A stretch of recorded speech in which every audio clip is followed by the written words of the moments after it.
Bienvenidos a la infografía de ilustración de la solución del problema que aparece en pantalla con la ayuda del Excel. Dice, realice el análisis de la siguiente función cuadrática. Raíces de la función, coordenada del vértice, ecuación del eje de simetría y la concavidad. Y encuentre las coordenadas de intersección de la línea recta grafique.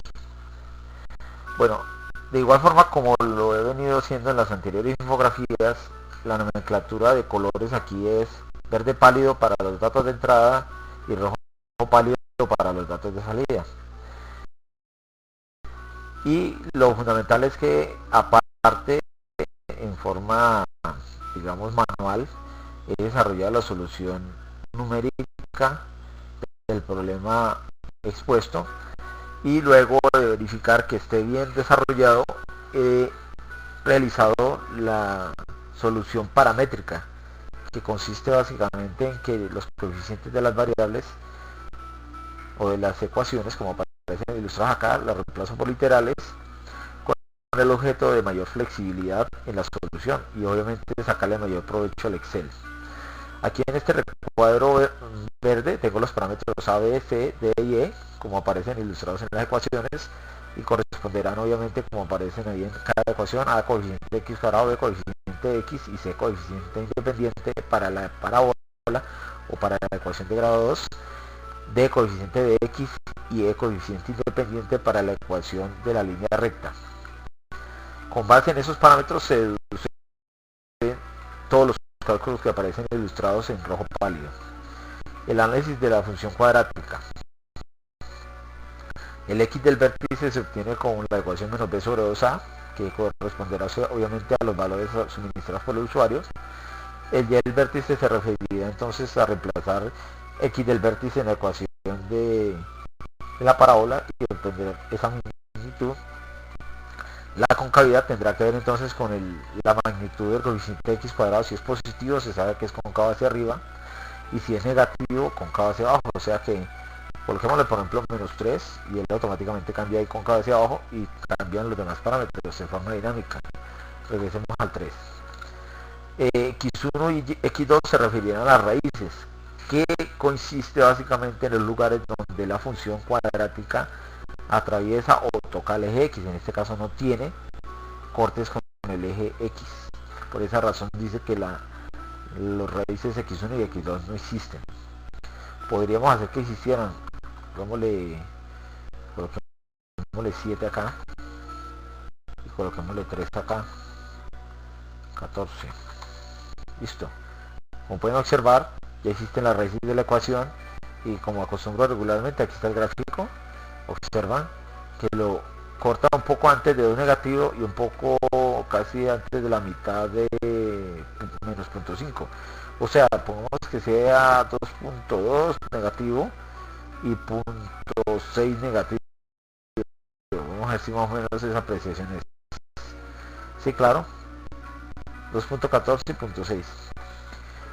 Este es simplemente un parámetro mínimo y máximo para saber cuál de los dos es el mayor y el menor.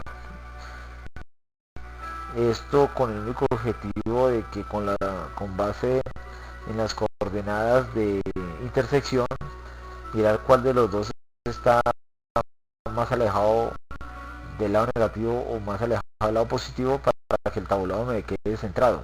Eso es dinamizar un poco la gráfica, ¿no? Que no la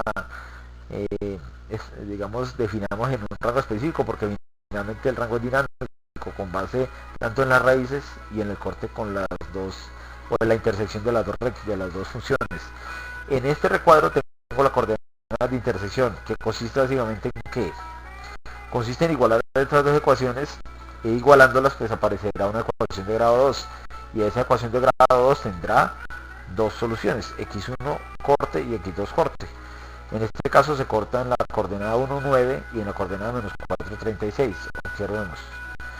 Coordenada 1, 9 y menos 4, 36. Bueno, aquí menos 4, 36 y 1.9, un poco antes del 2. Perfecto. Es coherente la gráfica. Ahora, bajo esas mismas perspectivas, pues elijo el mayor valor de los dos y el menor valor de los dos. Vuelvo y aclaro. El haber elegido el mínimo y el máximo de la coordenada de intersección y mínimo y el máximo de las coordenadas de corte, que serían las raíces de la ecuación cuadrática, me da a mí la posibilidad de elegir el mínimo global. El mínimo global sería el más pequeño de este y este. Sería más pequeño menos 4,36 y el máximo global sería 1,96 porque este máximo es negativo. El incremento lo tengo como una operación en que quiero tabular de forma automática unos puntos antes de y unos puntos después de, para que se vean los cortes y las intersecciones. Entonces este cálculo corresponderá a la resta entre estos dos dividido el número de puntos que voy a hacer acá, para que los incrementos se me muevan de una forma dinámica. Bajo esa perspectiva observamos la gráfica como aparece ilustrada acá. Podemos cambiarle, por ejemplo, el A, digamos la -3, volteémosla, ¿sí? Ahí se observa que la recta y la parábola no se cortan. ¿Qué implica? Que en cortes no existe corte, pero sí existen raíces. ¿Y esas raíces cuáles son? Los lugares donde la recta corta el eje X. Casi 0.5 negativo y un poco más allá de 5 positivo. Vamos a ver. ¿Sí? Casi 0.5 negativo y un poco más allá de 5 positivo. Bueno, hay que tener muy presente los artificios que uno debe, a los cuales debe acceder para dinamizar la gráfica fundamentalmente. Pero hay que tener claro de que finalmente los números nos dan toda la información, ¿no? Lo que sucede es que la gráfica le da a uno una interpretación un poco más clara y le mejora un poco la apreciación del cálculo en términos de su ejecución. Esta es la solución, este es el tabulado como les expresé dinámicamente con base en este modelo y que corresponde evidentemente a sacarle provecho a la hoja de cálculo y dinamizar un problema planteado puntual con valores 3, 2, 1 y 2 y 1, así como aparece expresado, que sería este.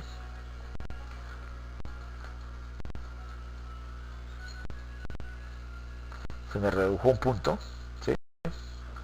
Aquí sería 3x al cuadrado más 2x más 1 y d sería 2x. Ahora, esto quiere decir que el punto, aquí se me desbarajustó un poquito lo del manejo de coordenadas, primordialmente porque no tuve en cuenta que me llegaran a dar ceros todos. Y obviamente iría de 0 a 0, ¿no? Cambiémosle este a 5 a ver qué cambia esto. Ahora sí. Pues miren que hay detalles que a uno se le pasan por alto.